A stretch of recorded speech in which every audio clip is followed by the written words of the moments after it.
Hello and welcome to our webinar tonight. I'm Zaytoon and I am welcoming you all to the accessibility webinar tonight. We have Wendy, Sharon and Fran who will be presenting your sessions later on this evening. We want to thank ASA for Education for supporting APS events with this event today. I'm going to bring in Dan Taylor, who's going to say a few words. Hi, thanks, Zaytoon. So I'm Dan Taylor, the founder of APS Events. Really looking forward to a great session tonight. We have some amazing presenters here, so really looking forward to it. I just want to say really quickly, I know there's a few people now working through the summer and thinking about next year. Well, if anyone's interested in Google Workspace Education Plus, APS Events is a partner for Google Workspace Education Plus, and you get a lot of really cool teaching and learning extra tools. There's loads of extra stuff for Meet, but also Classroom as well.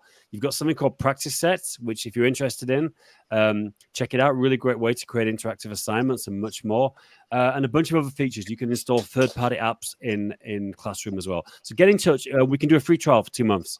So check it out if you're interested. Just get in touch, make a comment here, or go to appsevents.com. You'll see a form there and check it out. Have a great session, everyone, and I hope everyone is having a good summer as well.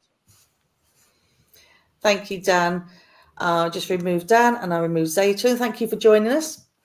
So just as Dan said, I'm just going to host this session for you this evening, and I've got a few things that I want to talk to you about. I'll just reiterate what Dan was saying about the Google Workspace for Education Plus, because you can go to appsevents.com/workspace and you can get a 60-day free trial. So why not try that out? I think once you've got it, you will love it.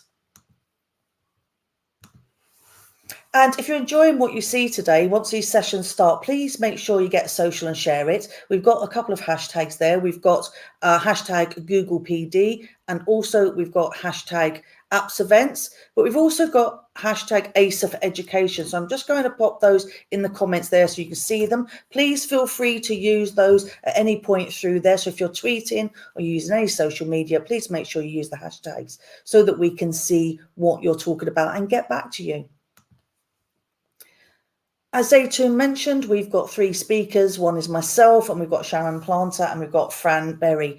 And we're all talking about accessibility tonight, but that we're looking at different aspects of accessibility. And I'm really quite excited about these sessions. So if you've not met these trainers before, here's a little bit of information about it. We've got Fran, who's a trainer, digital leader, maths teacher, myself, who's a trainer, coach and innovator. And I just love Sharon's introduction of herself, an enthusiastic educator with a passion for digital technologies. So please find those people on social media and follow them. You'll get some good information from them. So I'm going to start off with my session really, and my session is all about accessible design. And I think when people look at accessibility, they get worried that they are not going to be able to do things, or things are too difficult to do. And like most of my sessions, I try to find easy ways that people can do things that don't take them too much time. So really we're going to look at small adaptations you can make, such as adding alt text and color combinations, and really thinking about designing for screen readers. So even if you don't have a student this time that is needing a screen reader in your class, you don't know if your wider audience there's going to be someone that does. So we can think about easy ways of making this work without it really adding too much problem for you. So I'm just going to bring in my own slide deck here. And what I want to really assure you is that accessible design is really just good design for everyone. It shouldn't be something that is too taxing for you. And this session is really going to look at designing for people with dyslexia, using screen readers, for people with low vision, or those that are deaf or hard of hearing. So I'm just going to pop back to the beginning of this slide deck as well, in case you missed it. But if you want to get this slide deck, you can go to bit.ly/ASA accessibility, and that will give you access to view this slide deck. And then from that, you can get to the other slide deck and doc that I'm using if you want to join me. So make a note of that, bit.ly/ASA accessibility, exactly as you see it with the capital letters. And then you'll be able to access this practice slide deck and doc. So just so you know, that's what we're looking at designing for users. So my session is really going to look at some basic ideas, first of all, such as the ones you see on here for dyslexia. Then we're going to look at some adaptations, and then I'm going to take you into slides and docs to show you some of the things that you can do to make your resources more accessible for your students. So thinking about dyslexia, first of all, there are some things that you should do and some things you should avoid. And I haven't got a full list here. I've not gone into great detail because we've only got half an hour. I'm just trying to do things that you can do easily for now. There are more things you can add, but things like making sure when you're adding your text that you're left aligning text and they are not justifying text or adding words in capital letters or underlined or italics, because that sort of way of adding your text makes it more difficult for someone with dyslexia to read. So if you want it to be accessible to everybody, use left aligned text, keep it from being underlined and not in italics either. You want to do things that are like breaking text into short sentences. And really, as we said, that's already good design for everybody. And also add in some visuals where you can, even if they're just small, just as little prompts. So add in text or images and charts in where you can.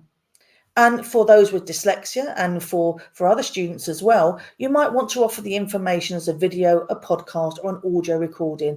And you can see here that I've just added a very quick 8-second note to read out the text on screen. What you want to avoid with dyslexia is really using too much white background. It's harder for many dyslexic people to read off of white. So you can see my slide deck has been adapted here to be a very cream color. And what you really want to ideally do is teach your students how to change the colors themselves so that they get it right for themselves rather than you having to try and do it for everybody. You also want to stop forcing readers to remember lots of instructions because sometimes it's difficult for those users to read things. So, a really easy way of doing that is I use in Google Classroom, when I'm adding an assignment, you put the instructions on your assignment. But what I tend to do is if I want my students to add some information for me, I'll also add that information and the instructions in a blank document that I expect them to work on. So once they've come out of Google Classroom into the document they're working on, those same instructions are there as well. And that's a really quick fix, something outside of slides and docs. And also you want to avoid fancy fonts.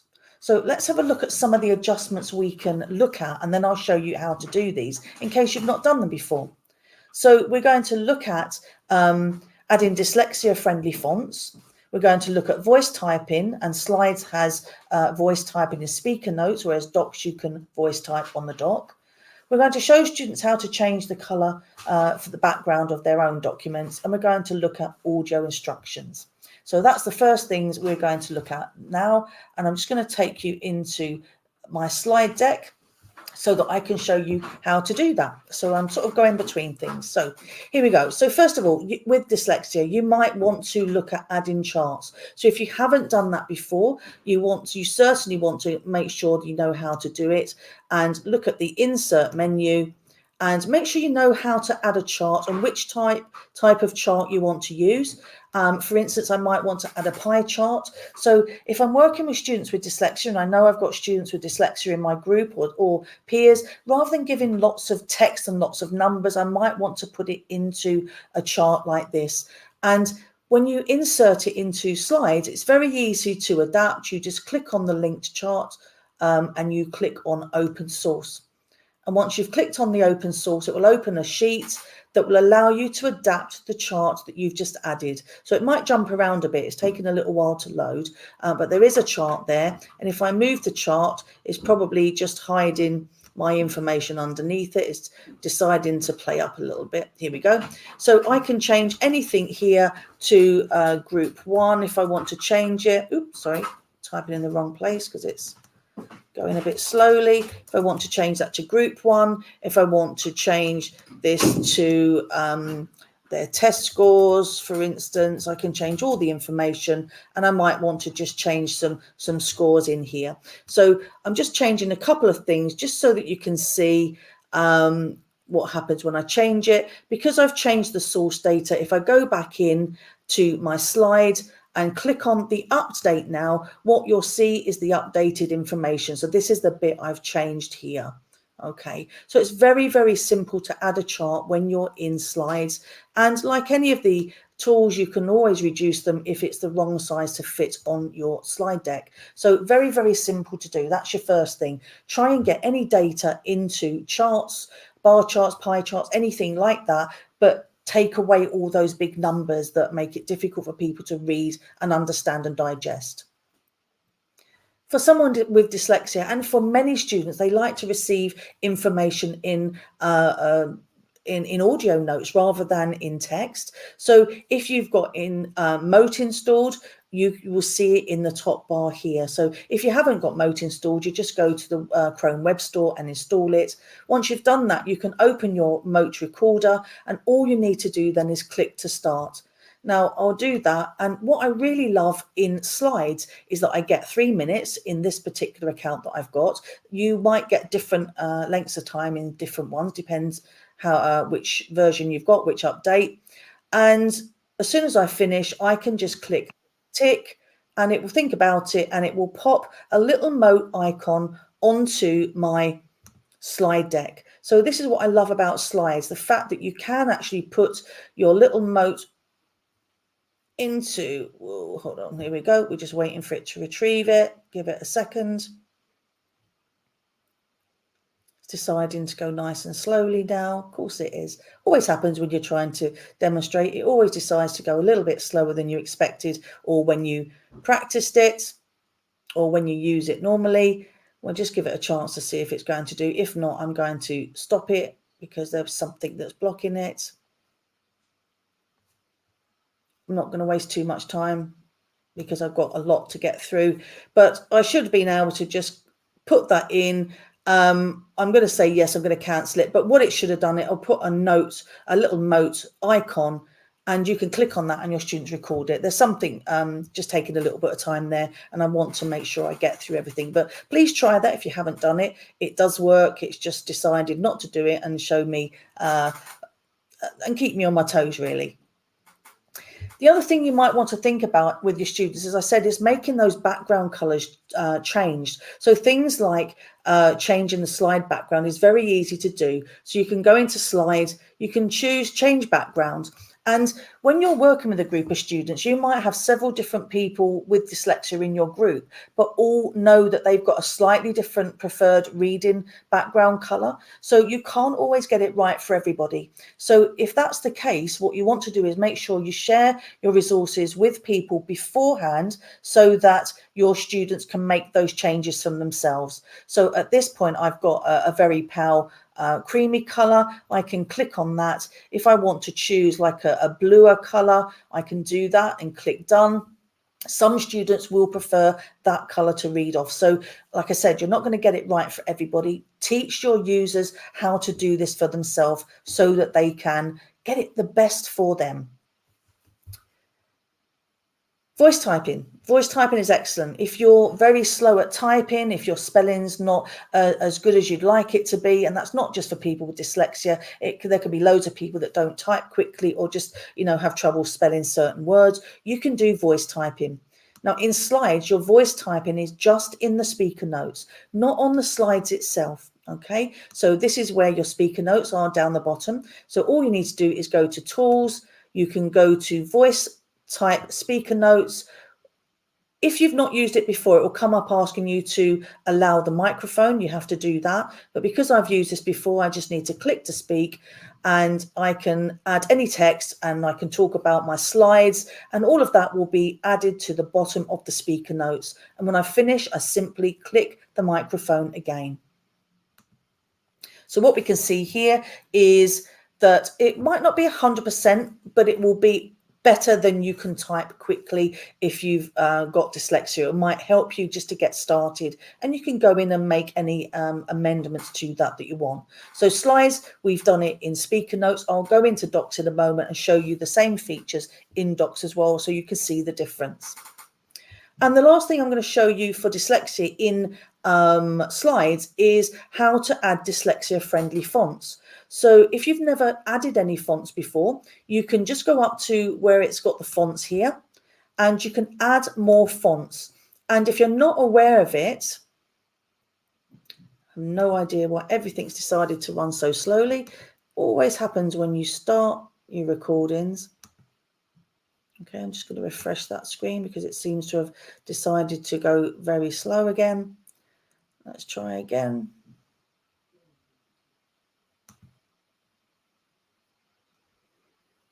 There we go, more fonts. So that should come up now. And all I need to do is know the name of the font that I want. So Lexand is a series of fonts that are have been designed for students or staff or anyone with dyslexia. And you can see there are several different ones there. So I can just choose the first one for now, and I can add it to my fonts list. So now if I wanted to go in and use that font, it's part of my list that I can use. And you can see it's got lots of different versions of it on there. And so you can start to use more dyslexia friendly fonts in your slide deck. So there we go. That's dyslexia in slides. I'm going to go into docs now and just show you a few things that you can do in here. So here's a doc, and some of the things you can do in here are making sure that your students know where the spell checker is, because I see so many students that don't know where that is. They can go into tools and make sure they know where the spelling and grammar is, and they can set it to show spelling or grammar suggestions. So as your students are using it, making sure that they're aware that that's there. Okay. Also the same with the dictionary. So tools and dictionary, making sure your students are aware there is a dictionary there. So if they need to find a word, they can start to type words in. They can get the suggestion. They can be told whether it's a noun, just like any other dictionary. They can see the pronunciation of it as well. So really starting small, making sure your users use all the features that are in there. What we can also do here is voice type, and for voice typing on here, it's slightly different. So here we can do voice typing under tools, and again, I've used this before, so I should be able to just click, and once I click, I should be able to type just by speaking. And what's great about it is if I decide to forget my words, it actually stops and it doesn't put all those ums and ahs into your speech either. So you don't have to go in and change any of that as well. So great things that you can do. And again, making sure that they can change the background color, making sure this time in docs it's slightly different. They've got to go to file, making sure they know in page setup, and they can choose the page color here. So as I did earlier, I showed you I can change it to a paler blue. I'm just going to keep roughly with the same color and just change it here. So there's a couple of things that you can do. Okay, so I'm going to go back to my original slide deck just to go back and show you some of the other features that I want to talk about. And this time we're going to look at, we've done the dyslexia part, some of the things for the adjustments that we've done.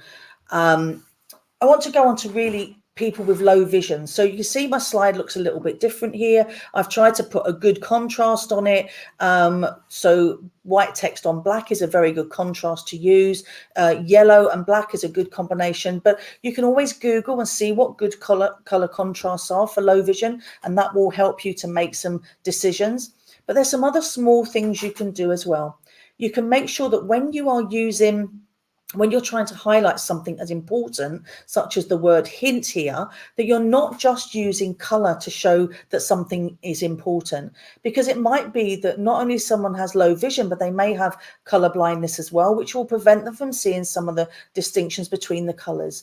So trying to use a consistent way of highlighting important features throughout your docs is important. So you might decide to put things in a particular shape with a particular color. You may also put a particular image in it as well. So this is something that you can think about doing, making sure you use shape, color, image to show importance. Obviously, the important thing, not using small text as well. And what you want to really do is, even if you're thinking about your users that you have no disability, you might want to think about designing for a screen reader. And when I've spoken to teachers in the past, some of them thought, well, that's really difficult. I don't know how to do this. And so it puts them off even trying. but there are some really simple adjustments you can make. So for instance, in docs, you can use headings as subheadings. You can do text wraps. You can alt text. You can learn to use columns properly rather than tabbing things across. And there's a couple of other things you can do, like making your links accessible and understanding that you can use the tab button to see what order a screen reader will actually read a slide. So this is some of the things we're going to go back into looking at. So I'm just going to find my slide deck again. There we go. Pop back into this one. So on this one, I've just put another slide on here and showing you how to do some of the things I've just mentioned. So for instance, I might want to make links accessible. And if you don't know what that means, it means don't just take a great big link and pop it onto a slide deck or a doc. What you might want to think about is when you go to share something and you copy a link, instead of just pasting it on a slide deck like this, which is great, it's a link, it works, it's not accessible. Something like that doesn't show the user where it's going.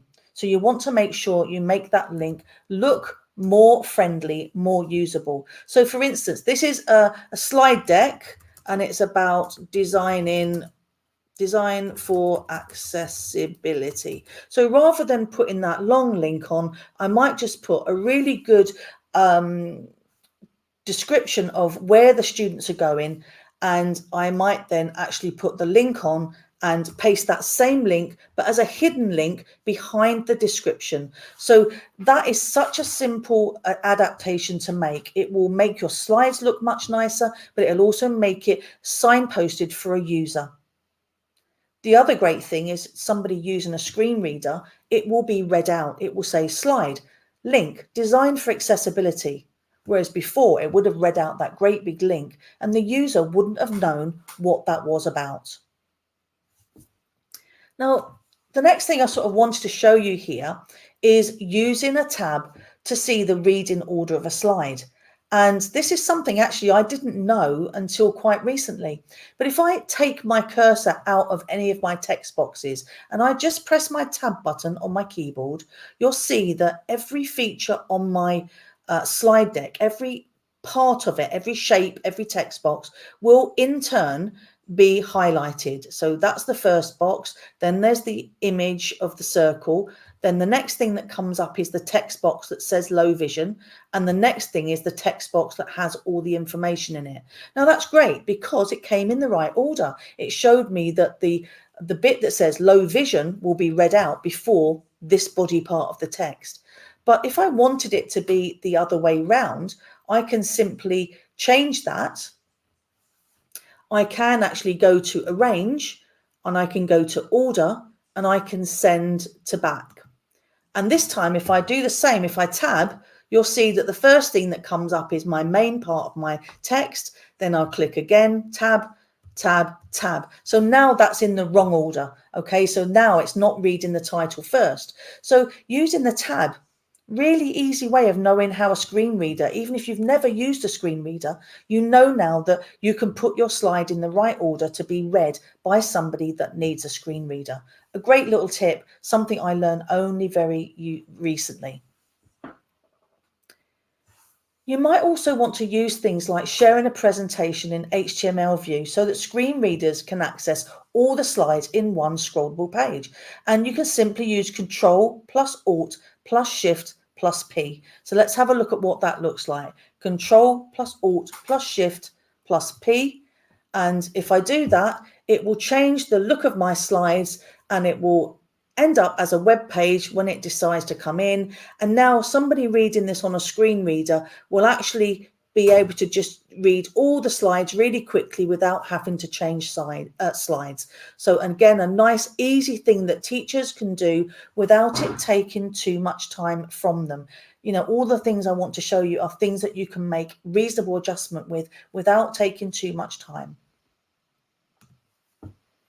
I'll go back into my docs now and show you some of the things that are useful for people using screen readers or for low vision as well in docs. So this is some of the things that I think, and this is my quote at the beginning that I got from someone, and I can't remember who it was, and I'm sorry if it's your quote that I used, but Good design for everybody. Now, this is the one that really stands out for me, using headings and subheadings. So, for instance, you should be able to see on the left here that every part or every heading in my document is actually outlined in the outline section. And what's great about it, if I click on those, it's a clickable link to take me to different parts of my document. Now, that is great design for anybody. But if somebody is using a spell checker, that's even more important, because if you're not visually impaired, you can read down this list and you can look and say, actually, I want to skip all of these bits. The bit I'm interested in is the text wrap, and that's the bit you might go straight to. But a screen reader wouldn't be able to do that unless you've put these in a particular way.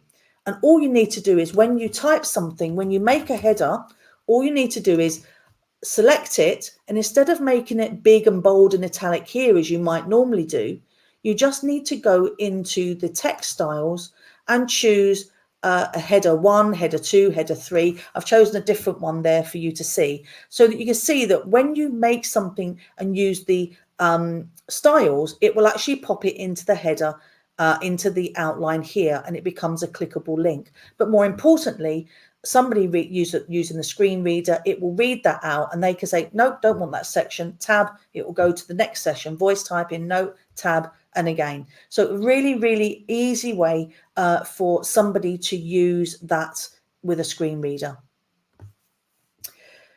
I'm going to jump a couple. I'm going to leave, because I've given you access to this, I'm going to leave a couple of things because I want to make sure I don't run over. And then there's some little bits in there that you can use as takeaways.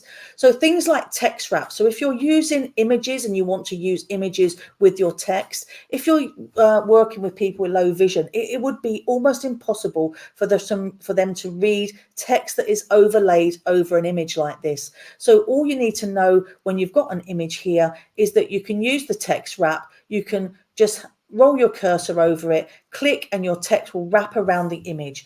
It's no longer running over the image. It's no longer being obscured. So somebody with lower vision would be able to read that much clearer. So a simple adjustment, but one that's really essential. While we're talking about images, you might want to think about adding alt text to images, and that just means alternative text. So if I right click on any image that I use in a slide deck, or if I use it in a doc, I can choose alt text. And this is something that will be read out with the screen reader. So if I don't put on the alt text, when it gets to the picture of the penguin, it will just say image, because it doesn't know what it is. And the user can get frustrated. They don't know what that image is. Is it decoration? Is it something important like a chart? So here I can just put penguin. And then underneath I might put a description of the penguin or the image or some extra information. I can't type while I'm talking, and I might just put some extra information in here so that the screen reader gets to that image. It says image, penguin, description. Here is a description of this image, and it will talk to the user about what is in that image. They can then make a decision whether it's just decoration or whether it is something they need to listen to because they've got to get information from. Just going to have a quick look because I know I've talked a lot. No questions come in there, but please pop any questions in if you've got them. Please feel free to do that. I don't mind anyone popping information in. We like people to do that, so please feel free to do it, and I will answer anything as we go along. I'm also wanting here to look at adding columns for readability. So we see lots of people that make columns, and what you'll see here is that people have tabbed it and they've moved their columns along just by tabbing, and it looks okay, it looks fine when you use it. But if someone was using this and reading it with a screen reader, you need to know that it will read left to right, and then it will read the next line left to right. So those two columns of text read out with a screen reader will read like session 1, Google Docs, 9:30. You will learn how to, 23rd of March, create and name a doc, collaborate on a shared doc. It doesn't make sense when it's read out in that information. So if you want your information to be read out in columns, you need to make sure you know how to make the columns properly rather than just tabbing across. So here's some text. If I want to make those into columns, I just need to highlight them. I can go to format at the top of my screen, and I can go straight to columns and choose 2 columns. Really easy to do. And now my screen reader will read a column and then the next column, which will make much more sense to a user. Okay, we're nearly there. I'm nearly on time. So I'm just going to come back to my slide with the adjustments. And I'm just going to look at a couple of things for the last little bit, which is hearing impairment. And before I get shot down, I know I haven't covered everything. I've got half an hour. I've tried to, as I said at the beginning, show you the things that are easy to change. Okay, so if you're working with people that are hearing impaired or deaf, you might just want to use plain English when you're writing or you're speaking. So you might not want to be using idioms. So things like, oh, don't sit on the fence, give me your answer, because if somebody's being signed to, that might not make sense when it's signed. So just using plain English. And you might want to avoid making video calls the only way to communicate and collaborate. So you could get students in Google Classroom. You could make them use chats to answer questions and to discuss. You can also do the same in comments in your documents. So I just want to show you one really last thing in my slides and docs that I wanted to show you. Going back to slides, one thing that you might want to do for somebody that is hearing impaired as a very simple adjustment that you can do is presenting using closed captions. And allowing students to ask questions in the audience. So we're going to do the first one, which is presenting using closed captions, which is going up to your slideshow. And instead of just going straight to present, but going into presenter view, this bit at the top that says presenter view. And you've got a couple of things you can do there. One is the audience tools that you can go to, and you can just start new if you want to, or you can just go straight up to your slide deck at the bottom, and you can click on this and you can decide to put your captions on. So I've gone into presenting my slide deck, I've gone into captions preference, and I'm just going to toggle my English captions on. So what should happen now is when I'm speaking, you should see that if anyone is deaf, they can see if they're not able to lip read, they can see that actually everything I'm saying is being displayed in closed captions live while I present. So a really, really useful feature, and one that you should really be showing your students and using if you know that your students need that. Okay, so I'm just going to turn that off again. And the very last one I want to show you, I'm going to run over 1 minute, but an important one to show. I'm just going to escape out of this again. And this time going into slideshow and presenter view again, and making sure my students, if I want them to be able to communicate, if they're struggling with listening, they can actually look at what people are asking in the questions and answers. So if I go straight into my audience tools here, and start new, this is a great little feature here where you can turn on accepting questions. And what that looks like, if I come back to my slide deck, if I just show you quickly, it will pop something at the top here that says, ask a question at slides.app.goo and a number or a series of letters. And anybody that can see that is watching the presentation, whether it's live face-to-face or whether it's on a webinar, can actually copy and paste that into a new browser, and they can start asking questions. And what happens just then is that it will end up here, and all the questions that are asked during that session will be here. Now, in terms of someone that's deaf, it means that if the questions aren't verbal, they can see the questions and they can join in with the answers as well. So another little tip that you might want to try out. I've whizzed through a lot. I'm sorry if that is a lot, but I've tried to just cover a few things that can be used really quickly. I'm looking forward to seeing the rest of the sessions. I'm just going to bring out the main session one again, and I'm going to bring in somebody else. I can see a wonderful trainer. I'm going to add them to my screen. Hello, Sharon. How are you doing? Oh, I'm very good, Wendy. Hello, everybody. Oh, that was a good session.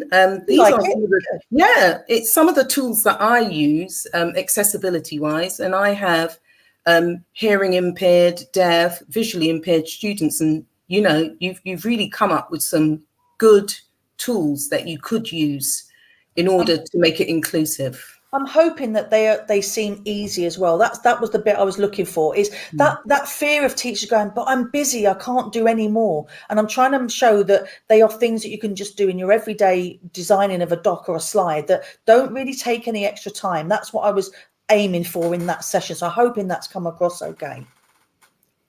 Okay. Excellent. So I'm just going to introduce Sharon. While she's sitting here, we've got a couple of things I want to talk to you first. So Sharon's just going to join us. Sharon, have you got a slide deck to share as well? Make sure you've got that up ready while I'm just doing the next few bits. Okay, so just coming back to the slide you can see here, we just want to make sure that you fill in this link if you want to do it. So go to gsummit.link/ASA and you could win free seats to any future apps, events, bootcamp or summit. So it's worth doing. You know the old saying, look, you've got to be in it to win it. If you don't try, you won't win. Somebody is going to win some free seats to go to some of these events. Apps events do brilliant PD. So please go in there and try and win one. And then you might see some other wonderful trainers. So it's always worth it. And we want to thank ASA again for sponsoring these sessions. So they are sponsored by ASA. So if you want to mention ASA, hashtag ASA for education, please put that in as well. If you're interested in data literacy for schools, you can get some information by contacting James at appsevents.com. And there is a new course coming up. When is it? September, 3 weeks in September. And if you want to understand your data better, make it more visual, unwrap the story of your data, then this is the sessions for you. Okay, so make sure you get in touch with James, get yourself a place on this course. And I'm back to Sharon. So Sharon's session is all about the Chromebooks and the Chrome accessibility features that are built into the Chromebooks. Sharon, tell us a little bit more and then I'll hand you over. Okay, so it's basically looking at not just accessibility for people that might have disabilities, etc., but it's also looking at how we can become more inclusive with our training. That sounds wonderful. That sounds wonderful. I'm going to just come out your way and let you carry on, Sharon. Enjoy the session. Thank you.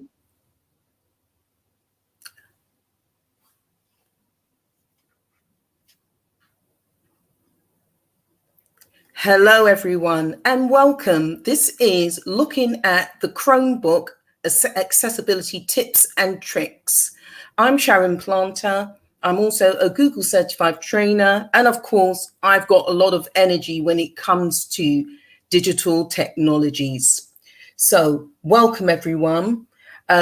Today, we're going to make a start with this. So that's my welcome. There's my hello. Put my little cheeky Bitmoji in there. And welcome, everyone. Whether you have a Chromebook, just had it, haven't explored some of these features, whether you have had your Chromebook for a while, mine happens to be an ASA Chromebook, whether you have that and you haven't really explored the accessibility features, this is what this session will cover. So what I would like to do, I'd like to know how many people are using Chromebooks, and can you just let me know in the chat whether it's touchscreen or is it manual Chromebooks. My one is currently an ASA and it's not touchscreen, but it has got the touchpad on there. So if you can just in the chat, drop in what kind of Chromebook do you have?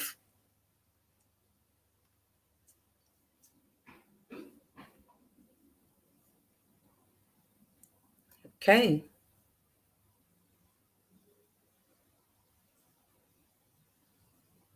Give you a while to do that. What kind of Chromebooks do you have?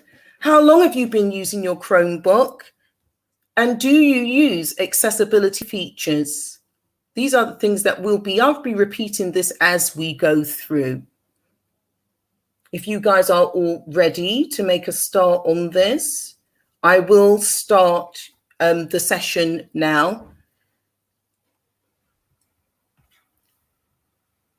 Let's go.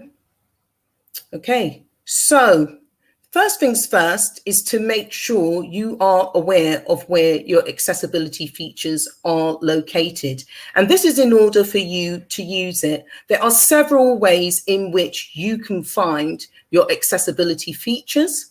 So you can start with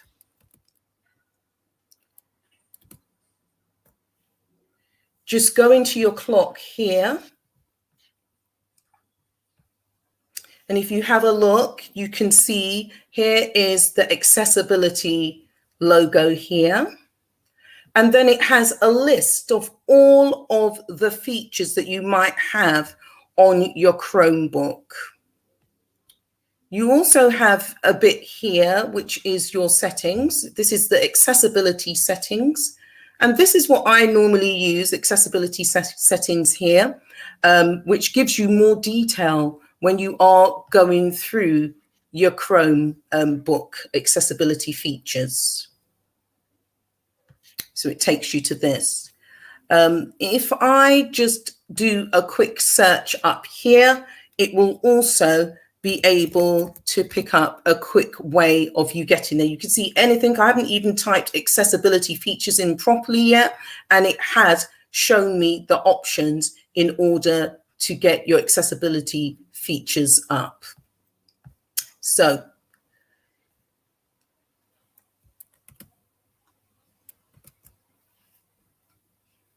those are the two ways in which you can locate your accessibility features on your Chromebook. So the first one that we're going to be looking at is going to be select to speech. Select to speech is really useful. It is good for you reading things out, especially if it's selected text from websites. However, it's not to be confused with what we call Chromevox. Chromevox is very similar with regards to it speaking about your text and all the other features that you have, but it's mainly aimed at blind people, and it is looking at guiding someone who has visual impairment or blindness around each of the elements. So it will include things such as the banner and all those other things.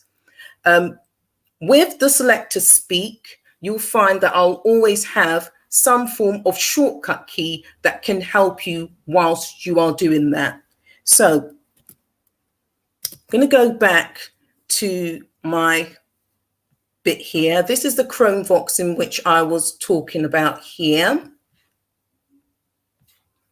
And you can see that we've got enable select to speak. Okay, now with the accessibility options, the main thing that you need to remember is that you do need to enable them first. If you don't enable it, then you won't be able to use it. So I'm going to enable it here. And you can see when you've got more details in your settings, it tells you a bit more information here. It's got search and S is the shortcut key, and you can hold the search key or tap the select to speak icon, which will also help you to do that. So the shortcut key is search and S. And what I'm going to do is that we're going to do a joint select to text task. So let's see. I'm just going to put it in the chat.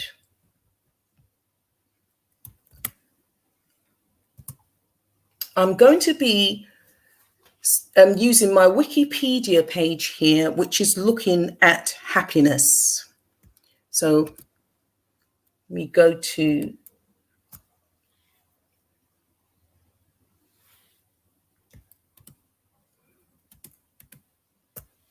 my happiness page here. Okay, and what you will notice is that I haven't put it on yet, but you firstly have to just highlight a certain area. So I'm going to highlight this area here.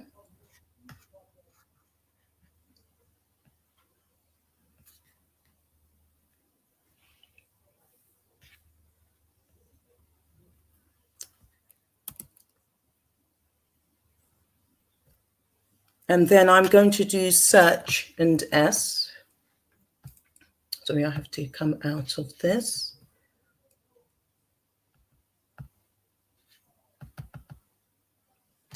Okay.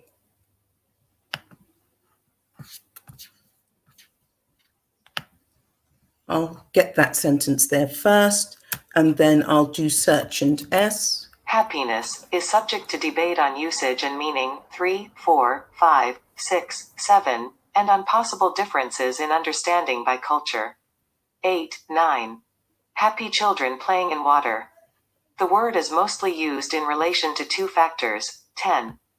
Now you can see that it actually has a toolbar here, and for this to work, you do need to make sure that you've highlighted first, and then you will then be able to do your search and then the S. The play is the same button for 10. pause. We've got the same thing here. Over here, we have the speed, and the speed goes up in 0.5. Okay, so let's see what it sounds like when I do it to the highest speed. The current experience of the feeling of an emotion, affect, such as pleasure or joy, 1 or... So that's quite quick. So you can adjust it to the way that you might want to hear it. You'll also notice that you have this forward or the next sentence, it says. 11, for and 12, it does that all 13, the way through. 14, you 15, can go back. 12, 11.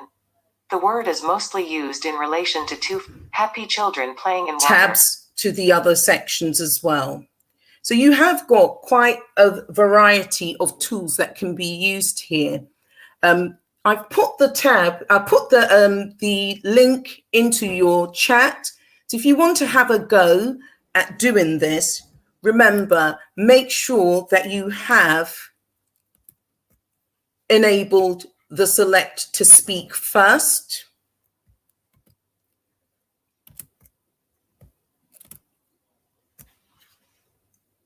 Make sure you highlight the text that you're going to be wanting to hear.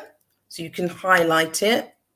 And then don't forget your shortcut, which is your select, your search and S. Happiness is subject to debate. And then you can close that. So have a go with doing that. See how you get on with that. And that's select to speak.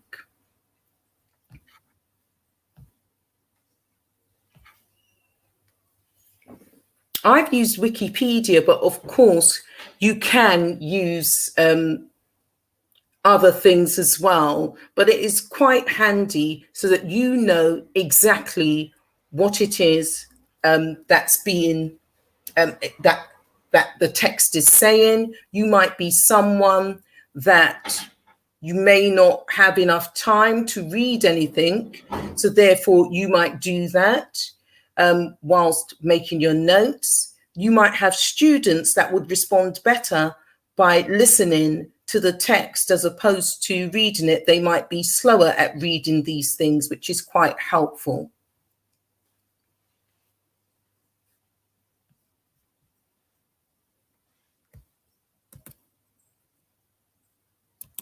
So have a go, see how you get on with that.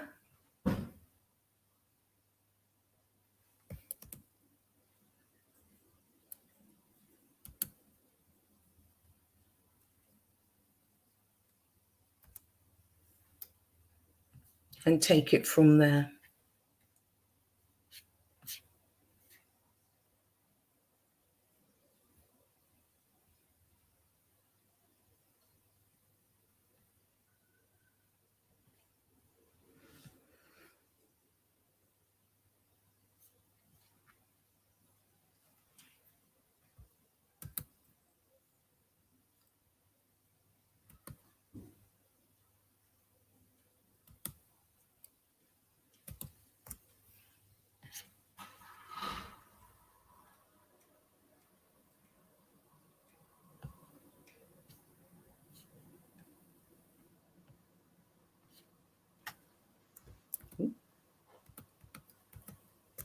Okay, so if you've had a go with doing that, very useful tool.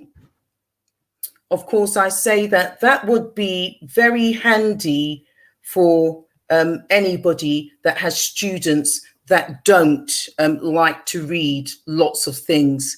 Maybe they might want to take their time to do that, and they would use this task for that. That would be even handy for me if I wanted to not go through lots of text and to do exactly that as well. So that is the select to speak feature, which is not to be mistaken for your Chromebook. The settings that you have in select to speak also can be changed via languages, and you can also highlight with different text and color with that as well.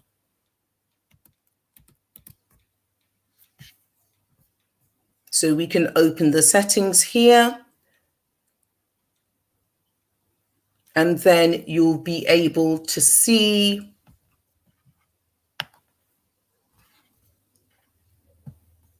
some of the other bits that you have here. So you do have your language. It's got many languages. Google's good with that. It's got a voice you might want to pick as well. So you can pick different types of voices. You can listen to that. And then there's a voice preview. There is also the option for you to highlight each of the words as it's being spoken so that you can see where you're at. But this is a very handy tool to have. Okay, so moving on to our next one, we're going to be now looking at the full screen magnifier. Okay, now the full screen magnifier, it's brilliant for increasing the zoom on your screen. Of course, sometimes, I don't know whether anybody has that problem sometimes with our Chromebooks, when you're trying to zoom and it doesn't work sometimes in certain places. But with the full screen magnifier, it can help you out a lot. Now, I know a lot of you might know where to find this, but I'm just going to show you where it is. And this is under display. And you can see it has a section here where you can enable your full screen magnifier. There's also some shortcuts here. Mine's is not a touch screen, so when it comes to my control search and M for my full screen magnifier and to toggle that on and off, sometimes it's not as effective as when you have your touch screen. However, you have got some keyboard shortcuts here that you can use in order to move around. The only thing is that when it goes into full screen, sometimes we can get a little bit lost. So for this session, I'd like to focus on another more useful tool for your screen magnification. I've been lost in a full screen before, and I'm aiming not to go that way again. So I quite like this one, which is where the device is docked. So if you go to enable dock, you can see I have more control as to where it goes. You can sometimes get very lost with where your magnifier is going. Sometimes it is a bit hard to control it, but I find the docked one, because it's at the top here, I can then have more control, I think. It's got the different rates of zoom, so it could be 4 times up to, well, from 2 times up to 14 times. So I don't know whether anybody's ever tried to have a look at that, but this is a very good tool, especially when you're trying to highlight small things. Like, for instance, here, this little icon to restore, resize, minimize, exit. You can do these things quite quickly. using this. You also have the option of using the keyboard in order to zoom in and zoom out of your screen. The keyboard shortcuts are there for anybody that wants to use it before, but it's a good manual way of doing this. It's more about saving the time and thinking about what is going to be useful for you, but it is very useful for low vision. So say, for instance, if you forgot your glasses, if you're a person that wears your glasses and things like that, you've forgotten it, or any form of visual impairment, this might be a way of you looking at certain parts of your screen. If you are presenting, this is a good way of you highlighting particular parts of your screen also. So that can work both ways. Of course, the main thing is you do need to make sure that these features are enabled in order for them to work first. It can be a major slip up that we don't have it enabled, and therefore you're wondering, why is it not working? But the full screen magnifier is a very good tool. It does help with the low vision, but remember, if you go all out full screen, sometimes you can be lost in that feature. There's a few shortcut keys here. You will get a copy of this presentation in order for you to work through and have a look at. And you can see that we've got the Control, Alt and arrow keys that are there that moves the magnifier around. But my favorite is my zoom in and out, which is the Control and brightness keys. So I'm going to do the Control, and you've got, let me just take these bits off. You've got the Control key, and then you'll be able to use the brightness in order to do that.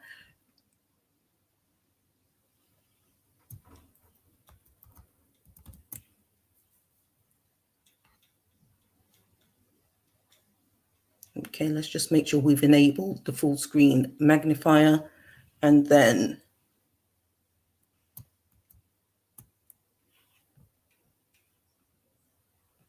we'll have to look at the zoom level here.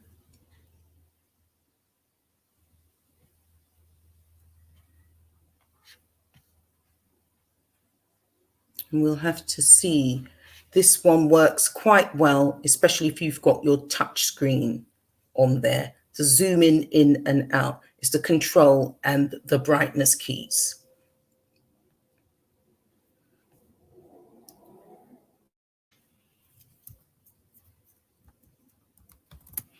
Okay, moving on to the next part.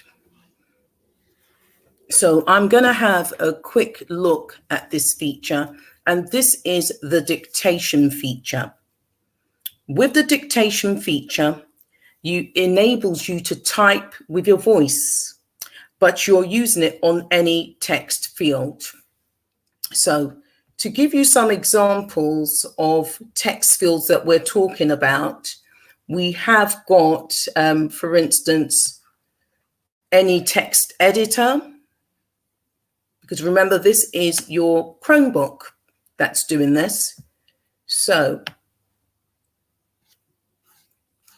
I'm going to have a Google Docs document here, and then I'm just going to make sure that I have my dictation section open in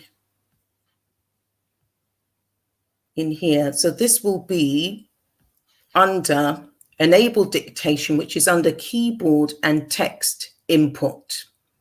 That's where it's normally housed. Again, you can change your language. There's quite a few of them. This one is saying English United States, but if we have a look at what other ones they have, they've got quite a few. You can search for it and then you'll be able to find it.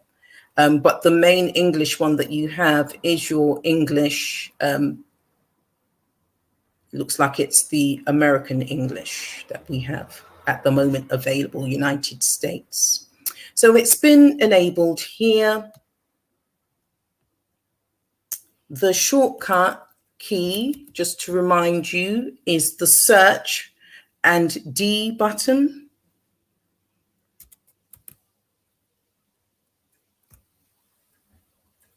And if I do search and D, hello, welcome everyone.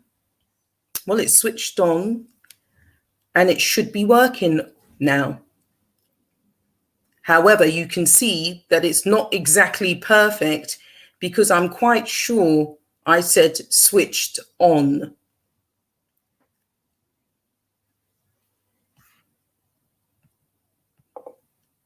Once I come out of it, because you can put it on and off as you see fit, but you will notice that there's a little noise that comes up once you've done it. So you will hear when it's on and you will hear when it's off. It does not stay on all the time. It has a certain time limit before it just goes off. So if that would mean that it would work with any of the text entering type fields that you have in most of our Google suite. And then it would work again in the place where we normally would go and search for things. So let's have a look. If I go to my Wikipedia part here, and if I want to do, take this back to Google,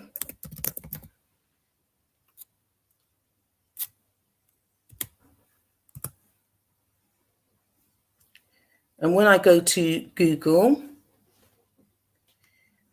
and I think I would like to search for, let me think, maybe the weather forecast for next week. So let's see what happens with that.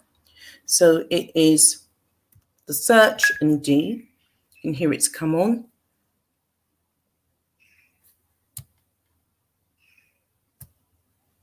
Weather forecast 2 weeks.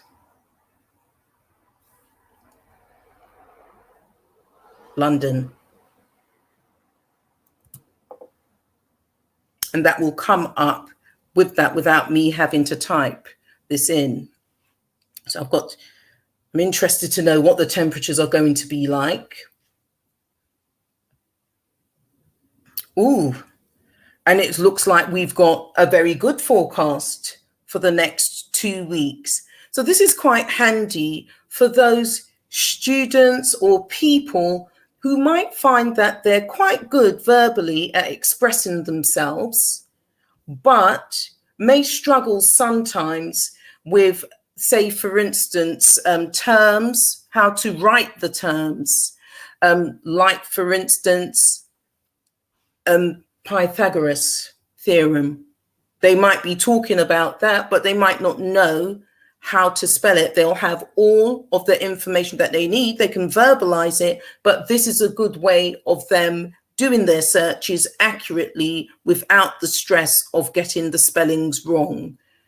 That's it's quite a handy tool. So the main thing, again, I will stress this throughout, is that we do need to make sure that we are making sure that the feature is turned on first, because if you don't enable the features, you cannot do this. You will notice that at the bottom of the screen, you can see that the dictation, there it is there, it's been turned on.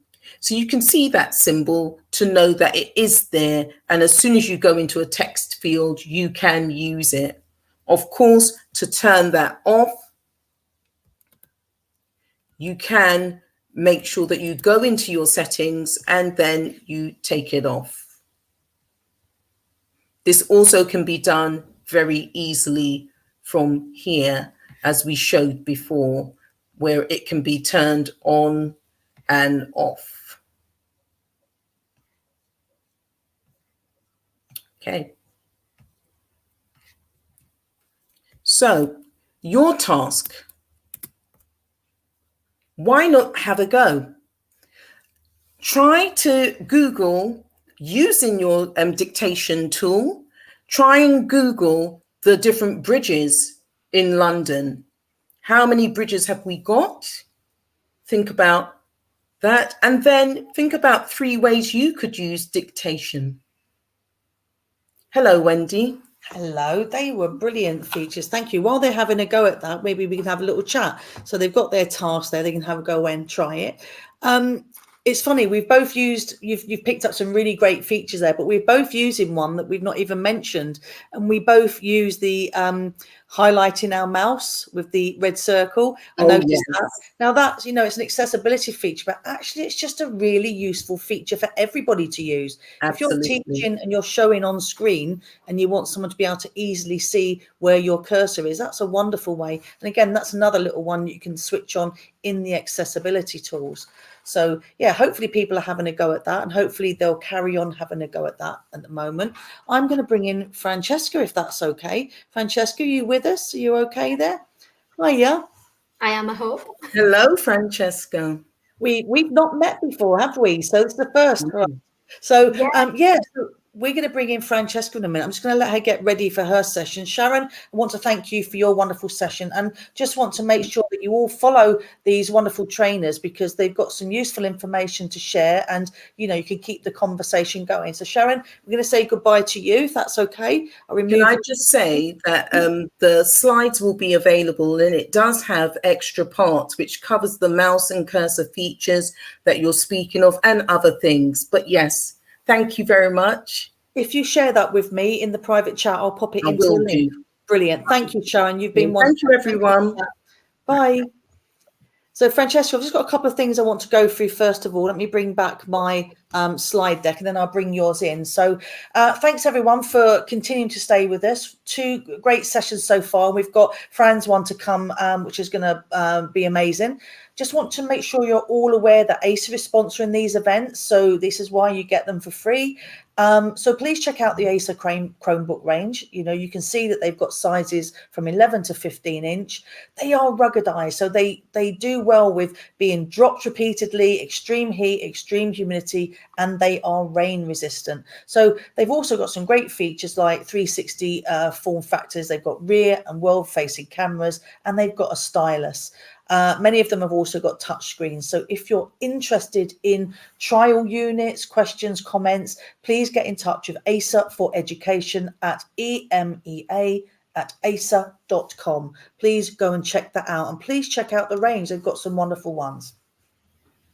The other thing we want to tell you about is apps events are ISTE certified. They are an authorized provider. So if you're interested in becoming ISTE certified educators, there are some cohorts coming up on August the 8th, September the 8th, and you can see the other dates there. But if you've not looked at this, it's wonderful. It's how to learn how to use all the ISTE standards within your training and your teaching. Now, don't worry about whether you use Google or whether you use Microsoft or any other platform. It doesn't matter. It's device and platform agnostic. So it doesn't matter what you use. It's all about how you build those elements into your teaching. So if you're interested in that, please go onto the Apps Events website and check it out, and look for the ISTE certification courses that are coming up. We've also got the International Schools podcast. So you can find that on the internationalschoolspodcast.com on YouTube. So subscribe and watch, and you'll get some great tech tips that you can follow. And if you've enjoyed what you're seeing so far, make sure you share and get social. So hashtag Google PD and hashtag apps events. And make sure you also add hashtag ASA for Education. So I'm now going to introduce Francesca's session. Francesca, you're talking all about speech to text to allow all to succeed. Tell us a bit more about that. What are you going to tell us about? Yeah, so looking at the dictation and speech to text and its application, its use in the classroom and for extended learning outside of the classroom as well, actually. And for teachers as well, to make our lives a little bit easier, hopefully. Oh, wonderful. I'm looking forward to this, actually. So I know a bit about it, but there's always more to learn, isn't there? So I'm just going to bring your slide deck in. I'm going to see Sharon nodding in the background as well. I'll remove myself and off you go. Oh. Thank you. So as I said, my name's Fran, or Francesca. I am at Miss B Maths, and as the name would suggest, I'm a secondary maths teacher. 2 years ago now, I got this fantastic Acer Chromebook from my school, very fortunately. It's one of the 360-degree screen ones. It's touch screen, and I now can't be without it. I do absolutely everything on this Chromebook, including all of my day-to-day planning, notes, and obviously emails. And with the emails, that's mainly where I use the dictation tool. So the dictation little icon, which you should be able to see on the screen any second, has its docking place on my Chromebook down at the bottom on the right hand side. It's just 3 icons to the left of the clock section, and that's accessed by the way that Wendy and Sharon have already explained to you through the clock menu and then in the accessibility tools. I found some students, especially when they're working independently, get frustrated because they can't type fast enough in their words, obviously, because who is to dictate that? And some students just really prefer to actually speak, and so they can get their point across a little bit better. I also teach several students with learning difficulties, either specific or just general learning difficulties, and they really struggle to get to communicate what they mean. So speaking to me, they can explain exactly why that angle is 67 degrees in the maths lesson, but when I ask them to put that onto paper, they really, really struggle. So this tool has obviously helped to fill that gap. These slides will be shared later on with you, and this is just a visual representation of where the accessibility menu can be accessed from, and obviously that needs to be enabled within the settings first. And as Sharon mentioned, you can use search and D. I have far too many shortcuts in my head. I cannot store them all, so I do just tend to use the one on the toolbar at the bottom, and I use the separate one for Google Docs, which I'll come on to in a minute. So yeah, I found this tool really quite useful when students are doing feedback sessions, as well as they're doing their actual work as well during the lesson times. So I think Wendy demonstrated this a little bit earlier on, the Google Docs voice typing. When I was trying to use the shortcut for this, I actually have Screencastify as an extension, and it kept bringing that up instead. So again, I do just use tools and then voice typing, and they've got some very specific. I'll drop it into the comments actually. They've got some very specific voice editing and formatting commands within Google Docs, which I will just try and share with you now.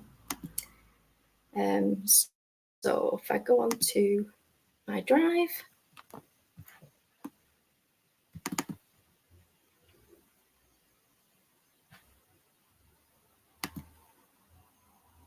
So as Sharon mentioned, from anywhere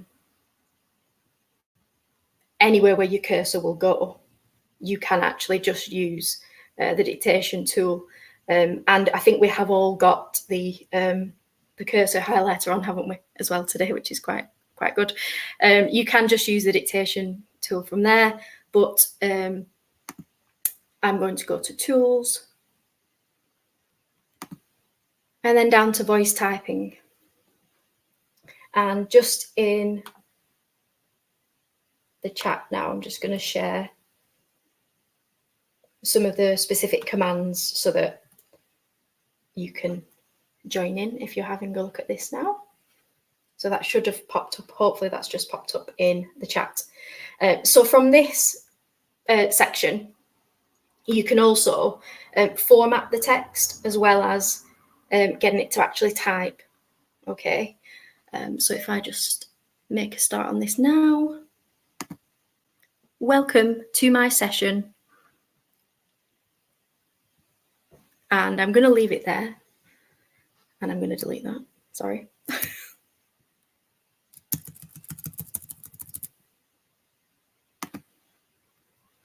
I have trouble sometimes with my northern accent. Doesn't seem to like me.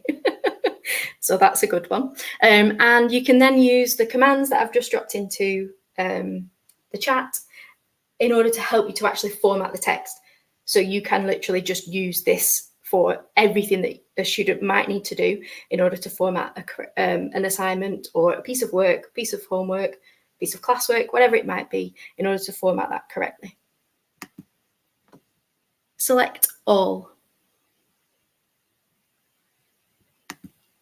Okay, so as long as you tap it on and off, because I'm talking to you guys now, obviously the student wouldn't need to do this. I'm just tapping it on and off so it doesn't write down everything I say again. And then you can highlight that. You can then format it. You can make the text size larger, smaller. You can make it into a heading. You can do whatever you wanted with it. And then you can start a new paragraph. You can jump into sections of the document by saying, end of paragraph 3, things like that, for example. So let's have a go.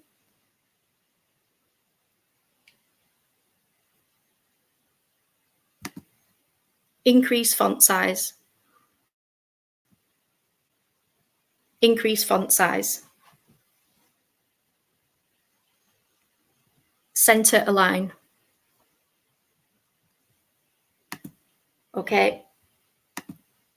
Okay, and then obviously we could go on from that as well. It can also be used within Google Docs. It could also be used to translate text as well. So in school at the minute, at the latest count, now I don't want to get this wrong, at the latest count there were 37 different languages spoken. So if I wanted to, I could then use this to obviously translate. So I could just go to tools and translate the document. And then I've got a drop-down list of all the different languages that could then be translated into. So my students for whom Czech is their first language, maybe they're a new arrival to the school, they can speak their response to the question that I've asked, and then they can get Google Docs to translate it. So they're not, obviously, so they can still access the work, which is obviously very, very important. Okay, I'm just going to show you now a couple of other ways which I have used the dictation tools. One thing that we do in maths that is worded, because obviously a lot of our solutions are number-based. However, in our maths lessons, and this obviously will depend in individual schools and individual subjects, we always ask students to keep a notebook. Now, this notebook isn't just full of equations and working out, it's actually full to the brim of them writing written, handwritten notes and reminders to make sure that they can actually replicate what they might be doing within any sort of assessment. Okay, so once they've got the blank page, they can put themselves a title in there, and then they can click on the dictation. Angles. And then they've got the new heading for our next topic. I find a lot of the students have the headphones that have the little microphone built in. And we have some of those available in school as well. So we don't tend to have a problem with that ever being an issue. I've just committed the error of not turning that microphone off. So let's do that now, because it was just trying to ask me if I wanted to actually add that into the slide. I don't. So yeah, it works perfectly well in our slides for their notebooks as well, which is excellent. Another way that I've used it in the past is on worksheet that I alluded to earlier on angles. And these sorts of questions, they tend to really trip our students up. We are a Google reference school. We're one-to-one on Chromebooks and have been for a while now. However, obviously, during assessments and ultimately at the end of their school career, they do need to be able to write these things down. But when we're teaching them in year 7 and 8, and they've just come from a year and a half of online learning, we're finding that this is really helping with the transition. So, for example, one of my students who was really struggling, getting reasons and ideas down on paper, has found that this really, really works for him. So we have a question up on the screen, finding all the missing angles in this diagram and giving reasons for your answers. So there's 4 labelled angles there, labelled A, B, C, and D. They would need to give what the angle was labelled as, so the letter, the number of degrees that it was, and the reason why. A lot of my students, even going up into year 9, would just write down the angle and how many degrees it was, and they would just forget about the reasoning. They just thought, oh, that's just a bit too much. That's just a little step too far. But obviously with this tool, they can give me a full sentence, hopefully. Because when I do question them after the assessment, they know, but it's just actually getting that down on paper. Angle A is 67 degrees.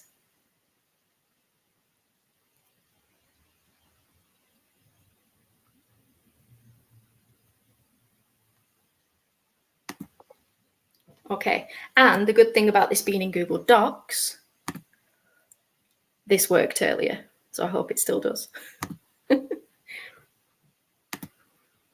Angle A is 67 degrees. Full stop.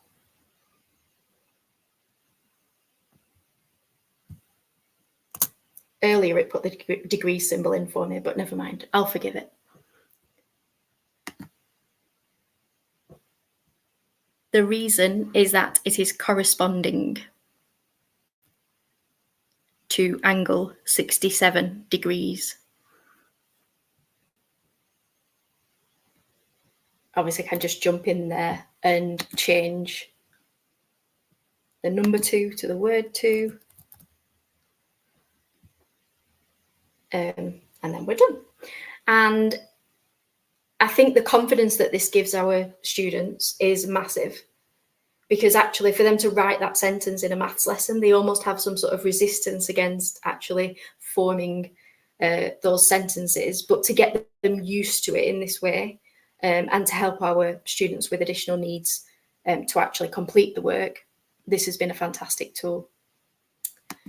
Another application that it's really good in, and I've used this, I use Jamboard a lot for collaborative work, and it still works, which is obviously always reassuring. So we can use the text box function, but usually I get students to add a sticky note when I'm trying to get them to do something collaborative because they just like it. For example, I'm obviously going to pick pink, so that's fine. And then we'll add that in. Greenhouse gases.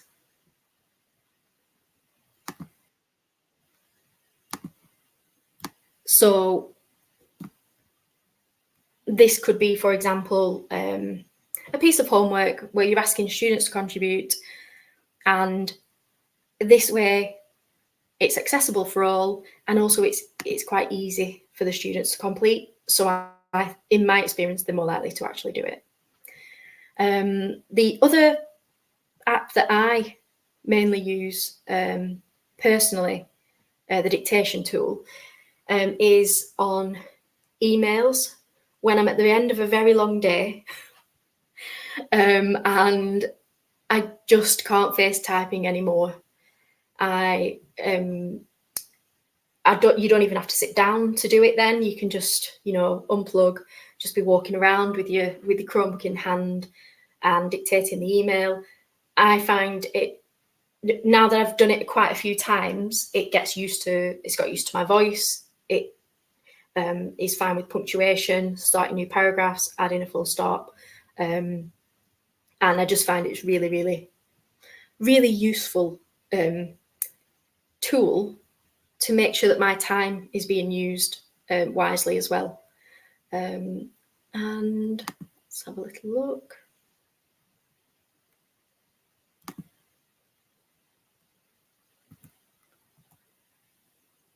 Yes, so just to recap on, I mainly access this particular tool from my toolbar, which I do normally have floating in and out, but I've had it fixed for today. And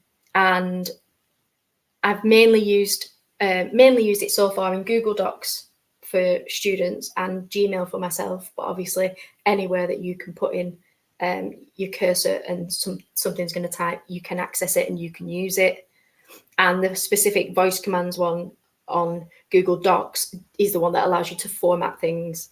And I found that super useful when students needing to go that one step further with presentation.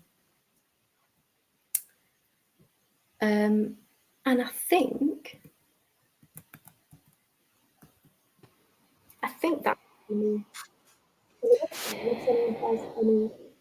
Is that you all done there, Fran? Well done. And we're all good on time as well. I'm just going to bring Sharon in as well, if that's okay, Sharon. Just going to pop you back in, and I'm going to bring my slide deck back up here. So look, if you've got any questions for any of these wonderful trainers, please get them in now, because you've got about a minute left before we go off air. So if you've got any pressing questions about anything you've seen today, or you want to say anything to Sharon, myself, or Fran about what you've seen, you know, you might have a favorite thing you've learned today. We'd love to know. Share it. Make sure you do that, please. And if you haven't already, please go off and follow these trainers. You've got at Planter Sharon, at Miss B Mass, and at Wendy Peskett. We love to connect, so please do that.